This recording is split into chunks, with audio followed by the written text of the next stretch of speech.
Hey guys, Project Zodiac here. I'm back with another video, and this is another movie review. This one's going to be a rather short, quick movie review.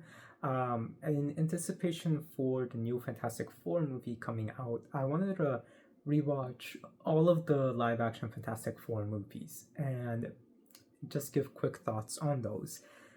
And yeah, so this one is actually the first one. A lot of people don't know about this one. It's just called The Fantastic Four, and it was a movie that was made that was not supposed to be released because, from my understanding, it was made only just to keep the rights of the Fantastic Four movie rights. But eventually it leaked online. It was supposed to come out in the 90s, and yeah, I never actually seen this one. So I was excited to watch it now and see how it is. And honestly, there's some good things here and some things that's just okay. It's not the worst movie. Um, it's just kind of okay. Now, for those of you that might be wondering about my thoughts on the original Fox movies, I love those two movies. They're so good. So it was really interesting to see this one compared to those. But yeah, my general thoughts on this one, if you just want to know my quick thoughts, is that it was decent. It was okay.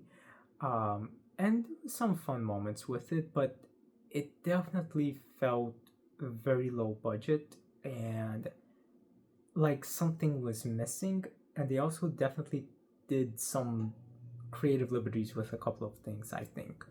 But overall, I think it's an enjoyable movie. Now, for those of you that want to know my full in-depth thoughts, let's go straight into that. For those of you that don't, then thanks for watching until now. Rate, comment, subscribe. I'll talk to you later. But yeah, let's go straight into my thoughts.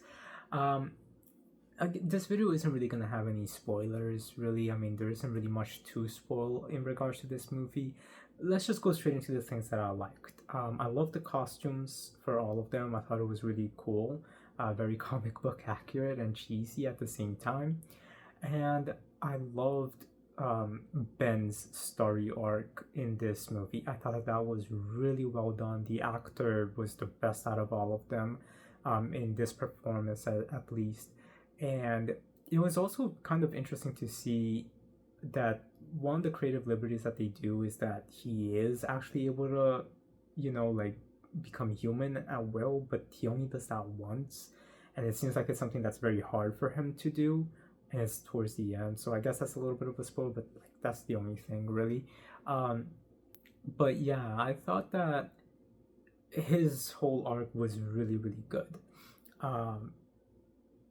And then that's about it. So everything else regarding this movie, it's not that it's bad, it's just something is off with a lot of it. For example, Susan and Johnny, they are like 15 years younger than Reed and Ben.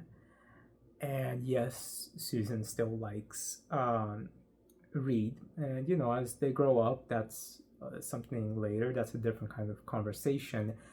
But I know it's something that a lot of people are probably going to be put off with, that honestly, just because of that huge gap. Again, it is a little bit more of a taboo. It's but at the same time, it is something that they're at that point both adults, so it's something that is up to them. It's not something that bothered me, but I can definitely see people being bothered by it, especially because we do start the movie where Susan and Johnny are just little, like just pre-teens basically. And so yeah, that was an interesting choice for sure. At least to even start the movie with us seeing them as just pre-teens. So I think that that's where some people would have some complaints with, because they've known each other their whole lives basically. So I think that that's where some people might have some complaints with it, not necessarily even the age gap. It's just that they had known each other their whole lives, even with the age gap. So that's something, again, some people might have issues with. Another thing too is they don't really do much with everyone. Other than Ben, almost no one has character development. Um, Doctor Doom is just kind of there. Uh, and he doesn't really do much either. I mean, even at the end, everyone starts celebrating the Fantastic Four, but it's like, what is it exactly that the Fantastic Four saved everyone from? Because they kind of just stopped Doom from doing things, and but those things you don't really see what the weight and the impact of them would be for everybody in the world to know who the Fantastic Four are. So that was a bit surprising to see. I do like how it ends though with the wedding. I thought that was pretty nice. Um, and then yeah, but just the way that they handle the story, like even their costumes, they only get it at the last 10 minutes of the movie or so, and it just seems a bit forced and rushed. It's like, so you guys just had four costumes with, or four outfits with huge number fours on it lying in a closet out of nowhere. So that's what I mean. It just felt very random in certain parts and how certain things were handled. So I didn't really mind it, but it is a little bit kind of just off-putting and strange that they handled it certain ways. And then one of the biggest complaints is the villains, not Doctor Doom, because there are other villains in this movie, and these other villains are like Saturday morning 1980 cartoon villains. And not that there's anything wrong with that, but it's not the ones that is menacing. It's the ones that are like the sidekicks, the ones that's super annoying. That's exactly how these villains are, and I didn't even get what the point of them was. And Doom is involved with their story arc as well, and so is Ben's girlfriend. It really made no sense why they included all of that. Ben's costume is good though. I thought that his actual like the Thing costume was really well done. And yeah, them just like trying to figure out what's wrong with them, I thought that was pretty good. But they still don't do much. The whole plot with the villains was really annoying. The plot with Doom just made no sense. And yeah, this movie is just kind of there. So I'm not saying that it's a terrible movie. You can definitely have enjoyment watching this movie. But it is, yeah, it's not one that I think I'll want to see this movie again.